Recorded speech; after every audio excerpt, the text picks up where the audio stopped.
ରାସ୍ତାରେ ସିଏ ଚାଲିଗଲା।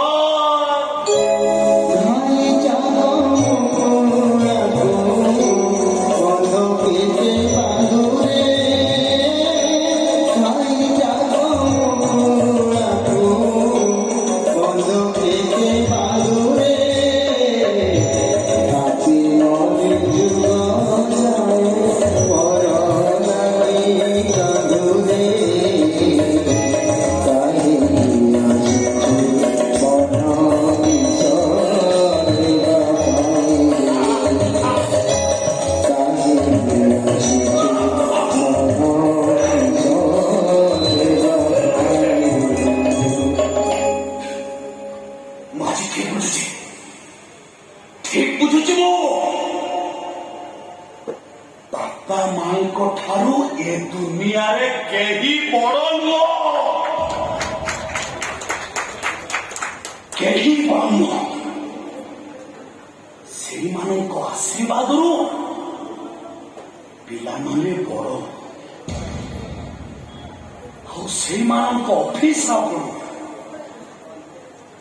ମୋରି ଭଳି କଷ୍ଟ ରୋଗରେ ପଡ଼ି ଘାଣ୍ଟି ହେଇ ମରନ୍ତି।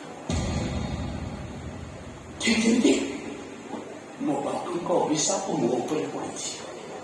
ଏଇ ହାତରେ ମୋ ବାପାକୁ ମାରିଥିଲି, ଏଇ ଗୋଡରେ ମୋ ବାପାକୁ ମୁଁ ଗୋଇଠା ମାରିଥିଲି।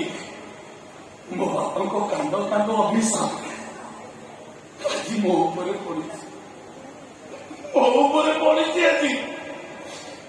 ହେ ଦୁଷ୍ଟ ପୁଅ ଝିଅ ମାନେ, ସମୟ ଅଛି, ସମସ୍ତେ ବଦଳି ଯାଅ, ସମସ୍ତେ ବଦଳି ଯାଅ।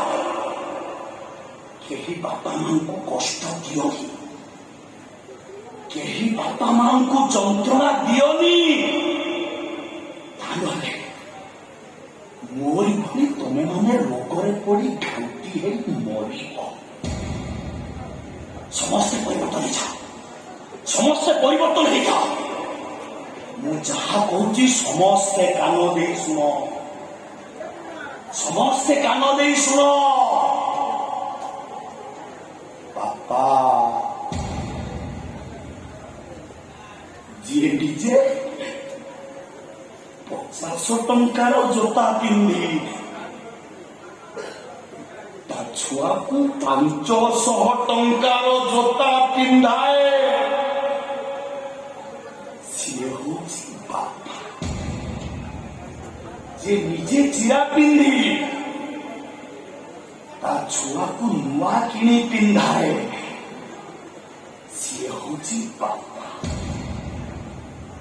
ଆଉ ମା ନିଜେ ନ ଖାଇ ତା ଛୁଆ ପାଇଁ ସେମିତି ସାଇତି ରଖିଥା। ଛୁଆ ଆସିବ, ତାକୁ କୋଳରେ ବସେଇବ, ତା ମୁଣ୍ଡ ଆଉଁସି ଦବ, ତାକୁ ଖୁଆଇ ଦବ। ସିଏ ହଉଛି ମା। ସମସ୍ତେ ପରିବର୍ତ୍ତନ ହେଇଯାଅ, ସମସ୍ତେ ପରିବର୍ତ୍ତନ ହେଇଯାଅ। କେହି ମୋ ଭଳି ଦୁଷ୍ଟ ହୁଅନି, କେହି ମୋ ଭଳି ଦୁଷ୍ଟ ହୁଅନି।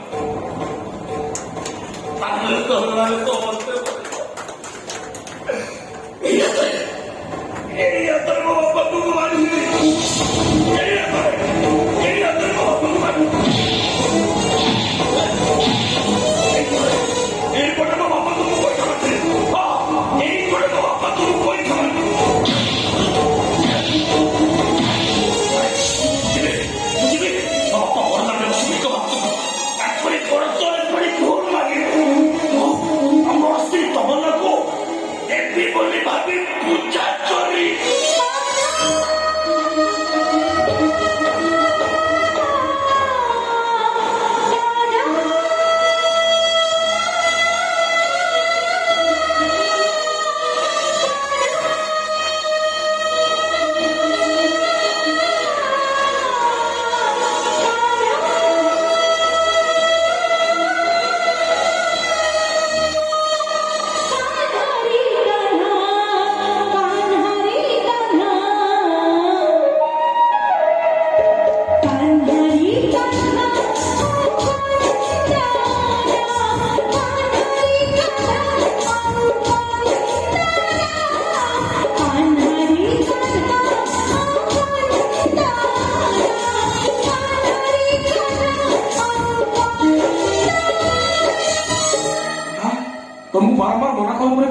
ସେ ମୁତି କରି ପୁଣି କାନ୍ଦିଲ। ଯେତେ ନିଜେ ମୋ କାନାବତୀ କଦଉଥିବ ନା ସେତେ ନିଜେ ଏମିତି ମୁଁ କାନ୍ଦୁଥିବି। ଜାଣିଥିଲା ତମେ ତମ କାନକୁ କେତେ ଭଲ ପାଅ ସେ କଥା ମୁଁ ଭଲ ଭାବରେ ଜାଣିଛି। ତମେ ବୋଧେ ଆଉ ଗୋଟେ କଥା ଜାଣିନ, କଣ? ଆଜି ଏ ଘରେ ମୋର ଶେଷ ଦିନ। ମୁଁ ତମ ସ୍ତ୍ରୀକୁ ଦେଖିଲେ ଅଭିନୟ କରିପାରିବିନି। ମୋ କାନାକୁ ଖୋଜିବା ପାଇଁ ମୋ ବହୁତ ଦୂରକୁ ଚାଲିଥିବି।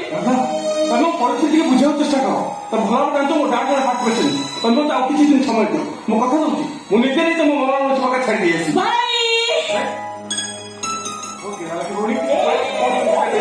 କେମିତି ଆସିଲୁ ମାନେ? ତୁ କଣ ଚାଲୁଅଛୁ? ବାବୁନି ବାବୁନି ବୋଲି କହୁଥିଲୁ, ଲୁଚି ଲୁଚି ବାହା ହେଇ ପକେଇଲୁ। ହଉ ଠିକ ଅଛି, ଭାଉଜଙ୍କ ମୁହଁ ଦେଖିବୁ। ଭାଉଜ ତୋ ସାମ୍ନାରେ କଣ ଭାଉଜ ଛିଡ଼ା ହେଇଛି? ନା ଦେଖ ଭାଉଜ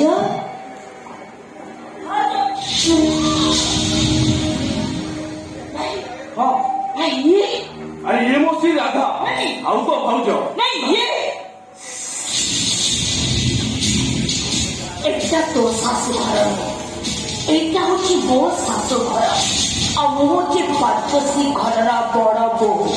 যদি এটি তু বেশি কথাবার্তা করু না তো নাকরে শব্দ আসি পড়ে তো নিঃশ্বাস প্রশ্বাস করে রাধা পুরা বন্ধ করদেব। আরে মো কেলা নড়দা আসছিল। আচ্ছা আরে বাহ প্রথম দিনের নরদ ভাউজଙ୍କୁ ଯୋଡ଼ି ପୁରା ଜମିଗଲା। খালি কোন চপিলে রে, দেখুন আমি দিয়ে যান তো ফেবিকল অঠা বেড়া কেতে লাগি গলো। ভাউ দৌড়ে ভাগিব দেখিল না ভাঙিবার চান্স নেই। তবে কে কিছু হয়েছে আমি মেডিকেল প্রবলেম ଆଉ ଦୌଡ଼ ତ ମତେ ଏତେ ଦିନ ପରେ ଦେଖା ସାକ୍ଷାତ ହେଇଛୁ। ଥଟ୍ଟା ମଜା ଟିକେ ହବ ନା। ତମେ ଏଠି ରହିଲେ ମୋ ପରୀକ୍ଷା ଜମେଇବ। ତମେ ଭିତରକୁ ଯାଅ। ଆରେ ଆରେ ଯାଅ, ରାଧା ପଛରେ ବା ମୁଁ ଗଲ। ଭାଇ ଇଏ ମୋ ସ୍ତ୍ରୀ ରାଧା ଆଉ ତ ଭାଉଜ। ଭାଇ ଭାଇ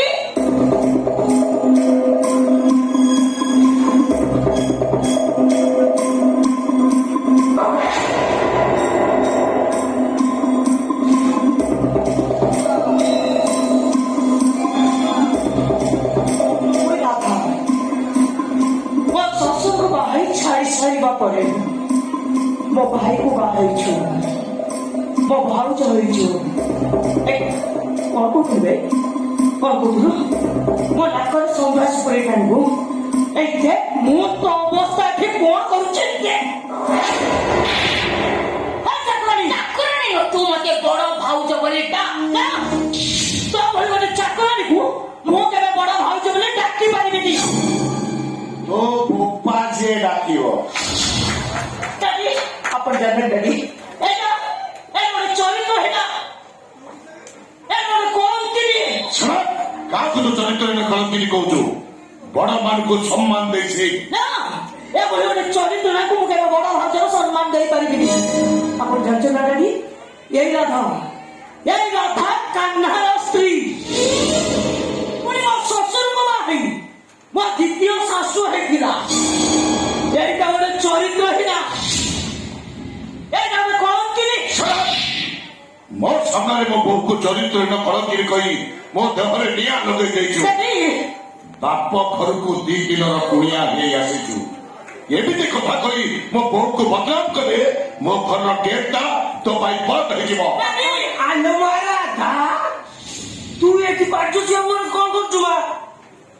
ଆଲୋ ମା ତୋ କାନ ତ ଚିହ୍ନା ମାଗରେ ବହିଛି କୁକୁଥିବ। କିଏ କହିଲେ? କୋଉ କାହ୍ନା କଥା କହୁଛ? କୋଉ କାହ୍ନାକୁ ମୁଁ ଚିହ୍ନିନି କି ଜାଣିନି। କୋଉ କାନ କଥା କହୁଛି ତୁ ଜାଣିପାରୁନୁ? ନାଇଁ। ଆଲୋ ଯୋଉ କାନକୁ ତୁ ଗାଁର ସହରକୁ ନେଇକି ଆସିଥିଲୁ ସେଇ କାନ କଥା କହୁଛି ଜାଣିପାରୁନୁ? ବାପା ଏମାନେ ମିଛ କଥା କହୁଛନ୍ତି। ଆଙ୍କୁ ମୁଁ ଚିହ୍ନିନି କି ଜାଣିନି। ଏମାନେ ମିଛ କଥା କହୁଛନ୍ତି? ତାହେଲେ ତୁ ମୋ ମୁଣ୍ଡ ଉପରେ ହାତ ରଖି ସତ କହ। ବାପା ଆପଣ ମତେ ସବୁବେଳେ କୁହନ୍ତି ନା ଆପଣ ଯଦି ମୋ ବୁଢା ପୁଅ, ମୁଁ ଯେ ଆପଣଙ୍କ ମାଙ୍କ ପୁଅର ମୁଣ୍ଡ ସେ ଶପଥ କରି କହିପାରିବ। ବାପା ଏମାନେ ଯାହା ସବୁ କହୁଛନ୍ତି ମିଛ କଥା ହିଁ କହୁଛନ୍ତି। ସ୍ତ୍ରୀ ଲୋକ ସାର୍ ସେଦିନ ଷ୍ଟେସନରେ ଇଏ ତା ସ୍ୱାମୀ ପାଖରେ ଶୋଇଥିଲା। ମୁଁ ନର୍ସ ନେଇ ଆଇ ବ୍ୟାଗ୍ ଭିତରୁ ଲୁଚେଇକି ଆସିଥିଲି। ମୁଁ ସତ କହୁଛି ସାର୍ ମୋ ବିପି କହୁଛି ମାନେ ୟା ବେକକୁ ଚିପି ଧରନ୍ତୁ ସବୁ ସତ କଥା ଜାଣିଯିବ। ସତ କହ ଏମାନେ ଯାହା କହୁଛନ୍ତି ସତ ନା ମିଛ? ଆଜ୍ଞା ଏମାନେ ଯାହା କରୁଛନ୍ତି ସତ କଥା। ତାର ସେ ଡ୍ରଗ୍ସ ପ୍ୟାକେଟ ଗଲା କୁଆଡେ? ସେ ବିଷୟରେ କିଛି ଜାଣିନି। ସେ ଆରେ ହାଟ କରି ଅନେଇଛନ୍ତି କଣ ଶୀଘ୍ର ୟା ସ୍ୱାମୀ ଧରିବାର ତୁ ୟାକୁ ଆମେ ମିଛ କଥା କହୁଛୁ। ଆମେ ଆଜ୍ଞା ଆସୁଛୁ ଆଜ୍ଞା। ସେ କଣ ଡାଡି? ଏ ଯେତେ ଶୀଘ୍ର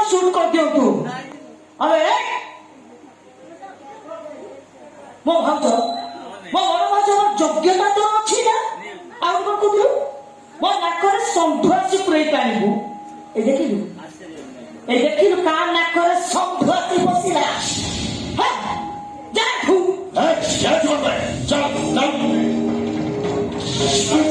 ଆପଣ ରାଧୁନି କୁଆଡେ ଯାଉଛନ୍ତି? ସିଏ ଆପଣଙ୍କ ବୋହୂ। ଗୁର ମିଛ କରି ନାଟକ କରିବାଟା ତୋର ଅନେକ ହେଇଗଲା। ଇଏ ମୋ ବୋହୂ ନୁହେଁ, ଏ ହଉଛି କାନ୍ନାର ସ୍ତ୍ରୀ। ତୁ ତାକୁ ତୋ ସ୍ତ୍ରୀ କହି ମତେ ଠକିଛୁ। ଆମ କରେକ୍ଟ? Yes, sir. 100% correct.